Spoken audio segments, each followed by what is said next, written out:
On today's episode, Missy and I are talking about connection through service. Ladies and gentlemen, please take your seats. The show is about to begin.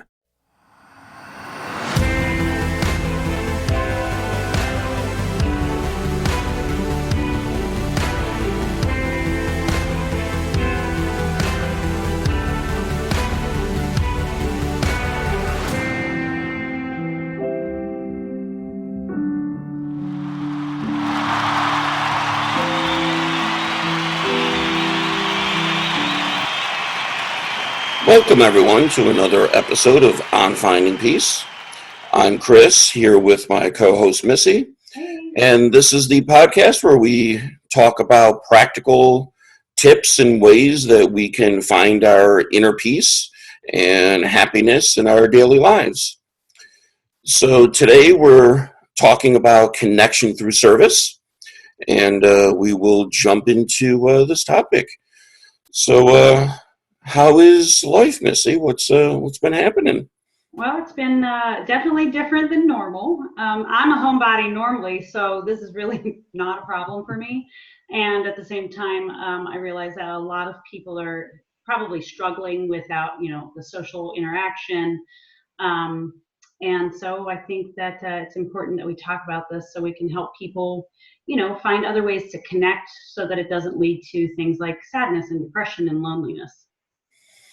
Yeah, and I think that, that's a really good point with, people being more isolated, even though we have technology, which, helps us to kind of be a little bit closer to each other, but still we've got that isolation. And for a number of people, especially those, more extroverted, this is probably quite the challenge. I'm typically an introvert, so yeah, me being told isolate yourself from society is, like, cool, No really? big deal. Yeah, exactly. I've been waiting for this.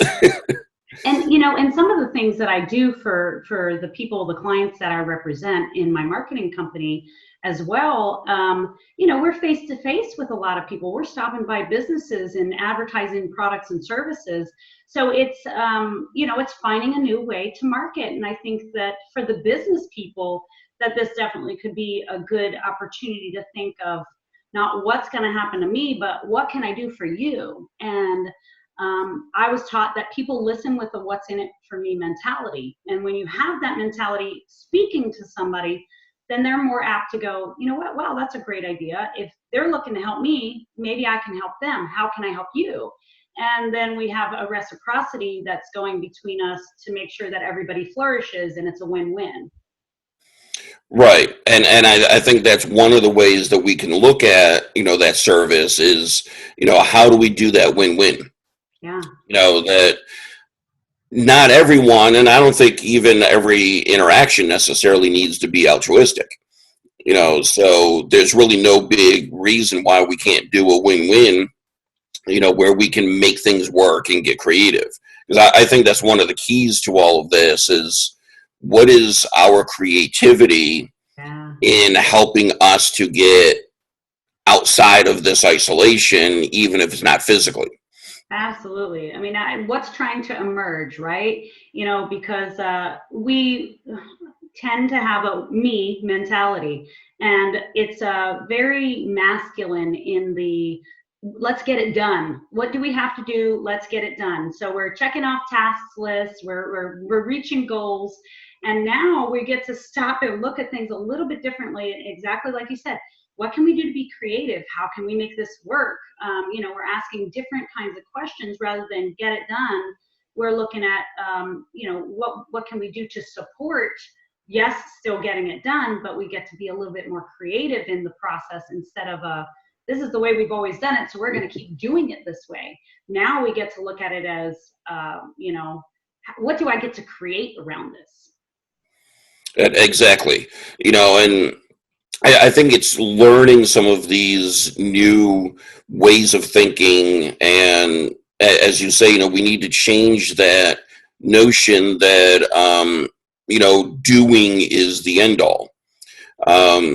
I was talking to a couple of my clients who, are kind of struggling with this issue that, it's like, well, I can't be doing anything. And to me, it's all about rephrasing it. So one, if the best you can do right now is stay at home and watch TV because you're not going to, make matters worse, then that's a doing. Yeah. You are watching TV, which is a doing. I've tried to encourage people maybe spend more time in like a mindful meditation. Just take some quiet time for yourself. And I've had the response, well, while I'm doing this quiet time, I keep thinking of all these things I should be doing. Yeah. Yeah. And my answer to that is, well, what about looking at that from the aspect that your meditation period is doing? Yeah. Why do we consider sitting in silence not doing anything? And like washing the dishes, I'm doing something. Well, society, I think, has trained us to, to measure our level of success by what we have done, and now we're not so much. It's like the universe is forcing us to slow down and take a different approach to things so that we can come up with new ideas and new ways of communicating with one another, and without that physical placement, basically. Yeah. And that's the other thing that I've been reflecting on this, that, we still have what we call the imagination, in the sense, and I'm not saying making up stories type sense, but in the sense that we can still think outside of what our reality is. Mm-hmm. So we still have that ability where we can think through, well, what am I going to do when this is over? Yeah. Make some plans for that, and maybe talk to some people, what about doing like a party or a celebration, yeah. When all of this is over, and start planning that now. Imagine what that would be in the sense of who would you invite, what would you serve, what would you do? Yeah. So we can get ourselves mentally out of, a physical type of isolation. Yeah. So I'm probably going to take a different turn on what you just said. I love what you just said, and I support that wholeheartedly. And I'm doing a program right now, and I do lessons every day. And one of the lessons in the last few days was something to the effect of, if I defend myself, I believe I'm being attacked. And in that, what it teaches you is that a planned mind, a mind that is planning for the future, is unhealed. Okay, so in other words, if we're constantly trying to see what we can do in the future, we're not living in our moment. And not living in our moment is taking away the joy and the happiness and causing stress and worry and anxiety. So even though I think what a great idea, like let's plan for this. Let's make sure that we know that we're going to get out of this. On another turn, if you feel anxious and worrisome over it, then maybe bring yourself back to the current moment to help get yourself out of the negative thought process. Yeah, definitely. And I totally agree with what you were just saying. The basis is to live in the moment. Yeah. And enjoy what we have, or just feel what's going on in the moment. If you're feeling anxious in the moment, you're feeling anxious. Yeah. So you just kind of go with what, you've got. So, no, I mean, we're not totally opposite on this. No, no, and I support both sides of the tale. Yeah, because I agree with you. If planning is making me more anxious for the fact that I don't know when everything is going to end, then then stop planning it. Yep. So you don't want to lead yourself down a path that creates anxiety. What we're trying to promote is, what is that path to reduce your anxiety? But yeah, I would definitely emphasize we've got to live in the present moment. Yeah, and one of the things that you just said totally hits home, because I was just actually discussing this with my 10-year-old, which most people might be like, why would you tell them that? But at the same time, like, he was sad this morning and he's sitting on my lap, and this is all very overwhelming. They're learning new school, they have to do it from home, they don't know what they're doing, they don't feel great about it because this is like not something they've done before. But then he's telling himself, well, I'm not smart enough, I can't handle this on my own, I need help. And I'm like, look, first of all, great, good for you. You're experiencing your experience. That is one of the levels of mastery. And I said, I'm so proud of you, one, that you're doing that, and two, that you're allowing me to be here to support you through it. So I mean, it's very important that we all experience our experience. If you're mad 1 minute, be mad. If you're anxious, be anxious. And when you're done, put your big girl panties on and start to figure out, like, okay, what am I grateful for? What do I have to be happy about? What's joyous about this? And what's going to emerge from all of this? And that's what I think the piece that many people miss when they hear about, mindfully staying in the moment is a number of people think that means, well, I've got to find like happiness in every moment that I have. Yeah. And really what we're saying is exactly what you told the 10-year-old. It's you stay in the moment to feel what you feel. Yeah. And if you're not feeling happy in the moment, then you're not feeling happy in the moment. And you need to embrace that feeling, accept that feeling. Mm-hmm. But then we move that into that action of, all right, so what do I do with that feeling? Yeah. Which could be meditation, which could be just sitting on the couch. Yep. And look, this is what will bring us back to service, because you're not the only one that's experiencing things like this, and supporting someone else through this will help you be able to teach yourself what you need to learn in the moment as well. This is contribution or connection through service. Being able to call, like, look, hey, I'm really feeling anxious. Call a girlfriend, call a guy friend. I don't like to always, put all my business out there, but there are a select few of people that I want to share this experience with, and I know I can rely on for support. So that's what I think that is best, is helping people through what's going on. And if somebody needs groceries and they're not well, or they're over the age of 70, I have a girlfriend who's helping my brother who's dealing with Hodgkin's lymphoma right now. Yeah. He's I feel healed. I'm sorry, non-Hodgkin's lymphoma. And I feel like he's healed and he's done all of this therapy. But at the same time, do we want him out running the roads, doing grocery shopping, looking for products? No. And she's back home in Maryland and she's going grocery shopping for them. And, wow, what a wonderful, heart-filled thing to do. I'm grateful for her. She feels good doing it. And my brother doesn't have to have the concern. So, being able to have things like that, we're connecting with each other, through serving. Oh, definitely. And, when you're feeling that sense of isolation and, maybe anxieties, depression, whatever, the more you can get outside of yourself and focus on somebody else's needs, yeah, really is going to not just refocus you so that you're not thinking about your own, depressions, but if you can get that satisfaction that somebody was helped, somebody was assisted in this, then yes, you have connected with that person, but now you also start to feel better about yourself because you don't feel so useless. Yeah. And I think that is even just through a phone call, or maybe if you can, send in a donation to some group, or actively getting out there, however it is. But the focus being on another person and what they're going through is going to help us in our own struggle. Yeah. But yeah, there is that connection. Whether you're sending money and never seeing somebody, you're still connected, in that action that you did, which is outside of yourself. I feel, and maybe you agree, maybe you don't, but I feel like for me and my experience that I find I am a great teacher about what I need to know the most.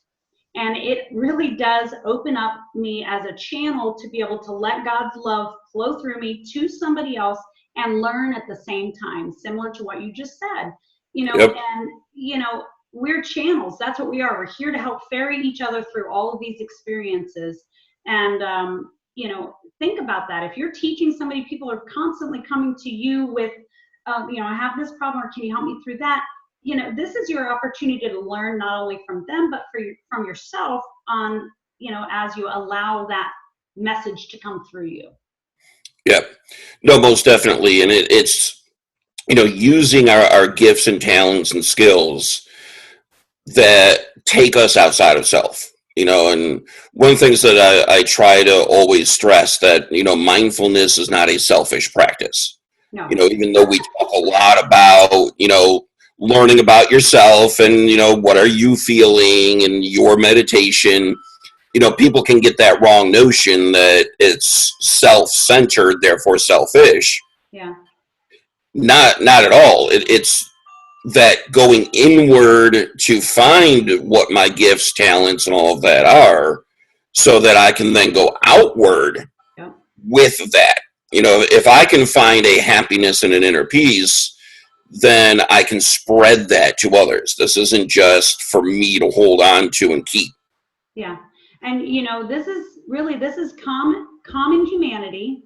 This is self-compassion, and this is empathizing all in one. That's what we're all coping with right now, is finding other people that are going through the same thing, how we can help best support ourselves and them, and then being able to be supportive through that empathy and going, oh, I can relate. I know what you're going through, and, I'm here for support.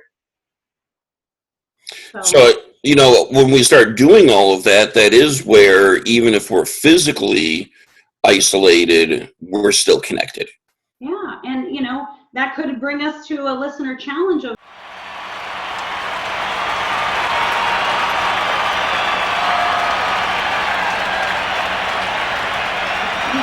what are we doing for somebody else? Yes, we have to deal with us, and we're number one, we get it, but at the same time, like, what are you doing to support other people that are going through this? I mean, we have this hashtag that's going around, in this together, right? And I would love to see people saying, quote unquote, hashtag on finding peace, listener challenge. What are we doing to show that we're in this together through our service and our humanity? Because the good news needs to be shared, really. I totally agree. And I think that's an awesome listener challenge. So hopefully people, start posting about that, start using the hashtag. I think that's awesome to learn from others and what they're doing and how they're doing it. It is going to make a difference. And if you're not sure, what to do, or say your own kind of feeling depressed right now, on some of these, I don't want to give out brand names, I guess, but your speakers that you can talk to in your home that, so any version of those that you may have, there is an app about good news.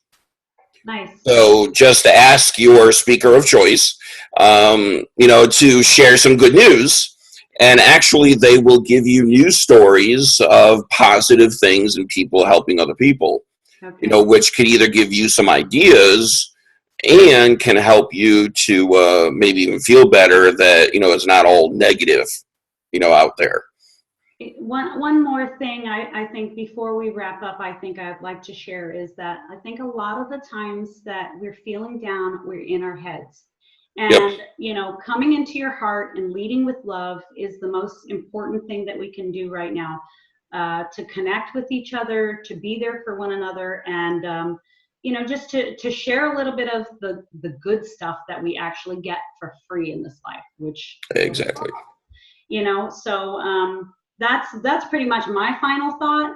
I would love to hear what you think could be a good advantage for all of us to share and pass on to one another, staying in our peace. Yeah, and I totally agree with what you were saying. And I think for kind of my final thought on this is we need to keep the perspective on what we can control and what we can't control. Ooh. And, looking at, the fact that we're isolated and the reasons for that are things that are out of our control. There's nothing you can do about it. So as much as you can, just let that go. Yeah. Great time for self-improvement, really. Exactly. That's it. Because that's in our control. Yeah. So what I do with me, or how I serve others, or how I feel, that's all that stuff in our control. So exactly, this time for working on yourself to find that happiness, that inner peace, that contentment. So focus on what's in your control, do what's in your control, and see how you feel. Absolutely. And do the listener challenge. Yeah, and do the listener challenge. Well, thank you guys all for listening. I really appreciate your time, Chris, and we love you all. Yep. Thanks, Missy, for all the good sharing, and we look forward to hearing from all of you. And if you have any topic ideas or anything that you want to share with us, feel free to use the links in the show notes, or just get on social media and let us know. So thank you, everyone, and have a mindful day. Bye-bye.